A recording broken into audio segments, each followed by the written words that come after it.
வணக்கம் நண்பர்களே. இன்றைக்கி வந்து கங்குவா படம் பார்த்தோம். காலை 9 மணி காட்சி. என்ன சிறுத்தை சிவா தானே, சிறுத்தை அண்ணாத்தை அந்த மாதிரி தானே படம் எடுக்க போகிறார் சிவா. சிவாவுக்கு வேறு என்ன பண்ணுவார், ஒரு கூட்டாஞ்சோறு மாதிரி அங்கே கொஞ்சம் இங்கே கொஞ்சம் போட்டு பண்ணி வைப்பார் அப்படின்னு நினச்சிட்டு போயிட்டு பார்த்தா பயங்கரம் மிரட்டி வச்சுருக்காரு. நம்மளை நிஜமாக மிரட்டிட்டார். பாகுபலி மாதிரி, ட்ரிபிள் ஆர் மாதிரி அந்த வரிசையில் இந்த செலிப்ரேஷன் பண்ணி போய் பார்ப்பாங்கள்ல, ஃபேமிலியாக கம்பெனியாக போய் பார்ப்பாங்கள்ல, அந்த மாதிரி ஒரு மோடில் பண்ணியிருக்காங்க. இதில் என்ன அதில் சிறப்பம்சம் சொன்னால், ஒரு யூனிக்காக ஒரு கதையை பண்ண முடியும் அப்படின்னு இவர் நிரூபிச்சிருக்காரு. கொஞ்சம் கொஞ்சமாக விட்டாக போட்டு பண்ண அப்படி தான் ஒரு படம் எப்பவுமே இருக்கும். ஆனால் இந்த படம் அப்படி இல்லை. யூனிக்காக ஒரு கதை, ஒரு பூர்வக்குடி கதையை எடுத்துக்கிட்டு ரொம்ப சிறப்பாக பண்ணியிருக்காரு. அந்த கதை தான், அந்த பேசிக்காக இருக்கிற அந்த கதை தான் அந்த படத்தை உட்காந்து பார்க்க வைக்குது. இதில் இன்னொரு சிறப்பம்சம் என்னன்னாக்க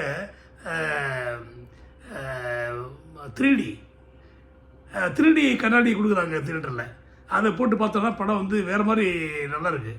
அந்த எக்ஸ்பீரியன்ஸுக்காகவே வந்து படம் பார்க்கலாம், நல்லாயிருக்கு. அந்த 3D இதில் வந்து படம் வந்து மோதுற மாதிரி நம்மளை ஒரு புல்லட் வந்து புல்லட்டு கிடையாது ஆக்சுவலி, அது இந்த ஒரு மாதிரி கல் அதெல்லாம் வந்து கத்தி, இந்த ஈட்டி இதெல்லாம் நம்மளை பாஞ்சு நம்ம மேலே வந்துட்டு போகிற மாதிரி ரொம்ப அந்த எஃபெக்ட் இன்ட்ரெஸ்டிங்காக இருக்குது. அப்புறம் இன்னொரு முக்கியமானது கதையில் வந்து முன்னாடியே சொல்லிடலாம்னு நினைக்கிறேன். கார்த்தி அவருடைய ப்ரெசன்ஸ் இருக்குல்ல, அதுக்காக அந்த படத்தை நீங்கள் பார்த்துட்டே இருக்கலாம். லாஸ்ட்டில் வர்றாரு, கடைசி காட்சியில் வர்றாரு. நீங்கள் கார்த்தி இது மாதிரி பார்த்துருக்க முடியாது, இப்படி இருப்பார் நீங்கள் நினச்சி கூட எதிர்பார்த்து கூட முடியாது, எதிர்பார்க்கவே முடியாது. இப்படி ஒரு தோற்றம், இப்படி ஒரு அப்பியரன்ஸு, இப்படி ஒரு வில்லன் இப்படி இருப்பாரா கார்த்தி அப்படின்னு நினச்சி பார்த்துருக்க முடியாது. அந்த ஒரு எக்ஸ்பீரியன்ஸுக்கு, அந்த எதிர்பாராத அந்த ட்விஸ்ட்டுக்காக எனக்கு இந்த படம் முழுக்க காத்திருக்கலாம்.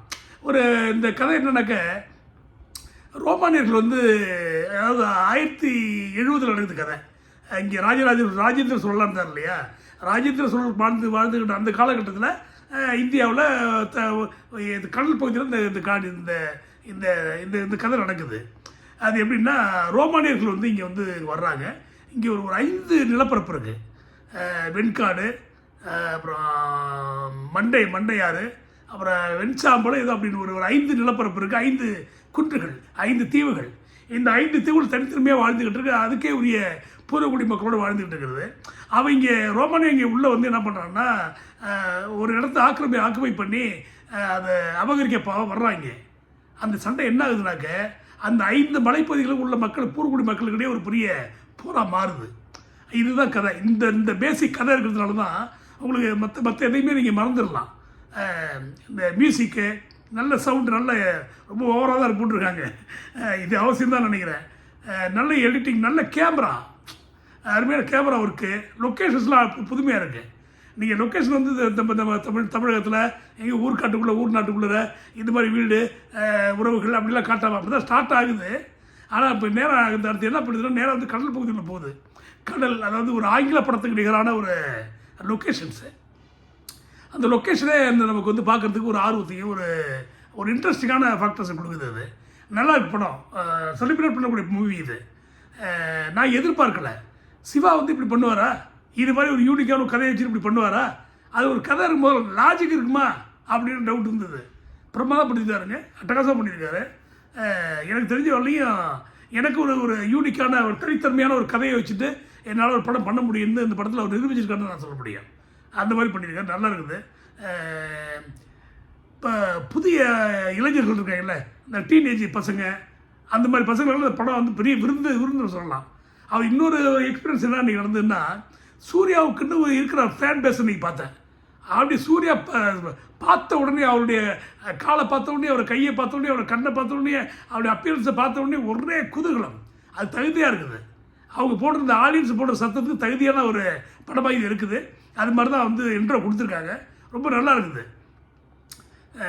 சூர்யா வந்து ஒரு சூப்பர் ஸ்டார் ஆகிடுவார்னு நினைக்கிறேன். அந்தளவுக்கு வந்திருக்காரு.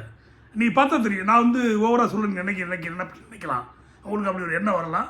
ஆனால் ஒரு சூப்பர் ஸ்டார் லெவலில் வந்து பெர்ஃபார்ம் பண்ணியிருக்காரு சூர்யா அப்படின்னு நான் நினைக்கிறேன். நீங்கள் பாருங்கள், ரொம்ப நல்லா வந்திருக்கு, அருமையாக வந்திருக்குது. எனக்கு இந்த கார்த்தியை பார்த்த உடனே எனக்கு வந்து அவ்வளோ நேரம் உட்காந்து அந்த கொஞ்சம் வர்ற 2 மணி நேரம் உட்காந்துருக்கு இல்லையா, உட்காந்து பார்த்துக்கிட்டு இருக்கோம். ஒரே ஃபைட்டு, சண்டை, எஃபெக்ட் அப்படி இருக்குதுல்ல. கார்த்தி வந்தோடனே டோட்டல் படத்தினுடைய தரமே மாறி போயிடுது. கார்த்தி இந்த மாதிரி தோற்றத்தில் பார்த்த உடனே அவருடைய பல்லு, அவருடைய கண், அவருடைய ஸ்மைலு, வித்தியாசமான ஸ்மைலு. வழக்கமாக அவர் சிரிப்பார்ல, அந்த சிரிப்பெலாம் கிடையாது. அதுலேயே ஒரு வெள்ளத்தனம் சிரிப்பு பிரமாதமாக இருக்குது. அப்போ என்ன ஆகுதுனாக்க இதனுடைய 2வது பகுதி வரப்போகுது. அதில் வந்து கார்த்திக்கும் சூர்யாவுக்கு தான் டக்கப்புற ஆகுது. அவங்க தான் Karthik hero, Suriya hero, Karthik villain அப்படி ஆகும்போது அதுக்கு நினைக்கும் போது இன்ட்ரெஸ்டிங்காக இருக்குது. ரொம்ப நல்லா இருக்குங்க, பாருங்கள், எல்லோரும் பார்க்கலாம். பார்க்க வேண்டிய படம், குதூகலமான ஒரு படம். அது போய் உட்காந்து நல்லா ஸ்டார்ட் ஆகுது படம், அருமையாக ஸ்டார்ட் பண்ணியிருக்காரு. அவர் படம் எப்போவுமே வந்து ஸ்டார்டிங் நல்லாயிருக்கும், இங்கே இதுலேயும் நல்லா ஸ்டார்ட் அருமையாக இருக்குது, ஒரு ரீசனபுளாக இருக்குது, நல்லா இருக்குது. போக போக போக போக படம் காட்சிகள் வந்து வேறு வேறு வேறு லெவல்னு சொல்லுவாங்கல்ல, அது மாதிரி வேறு லெவல். ஏன்னா ஃபுல்லாக கடல், காடு, குன்றுகள், மலைகள், ஆறுகள், அப்புறம் கடல், கப்பல், பண்டைக்கால கப்பல். அந்த காலத்தில் கடல்கள் எப்படி இருக்கும் அந்த மாதிரி எல்லாமே வந்து உண்மையிலே வந்து நல்லா இருந்தது. எனக்கு சிறுத்தை சிவா அவர்களுக்கு என்னுடைய இனிமேல் கங்குவா சிவான்னு சொல்லலாம் அவரை. கங்குவா சிவா அவர்களுக்கு என்னுடைய வாழ்த்துக்கள். சூர்யா, கார்த்தி, அவர் ஞானவேல் ராஜா அனைவருக்கும் என்னுடைய வாழ்த்துக்கள். நல்ல படம் நல்லா வந்திருக்கு, அருமையாக வந்திருக்கு, பார்க்கலாம்.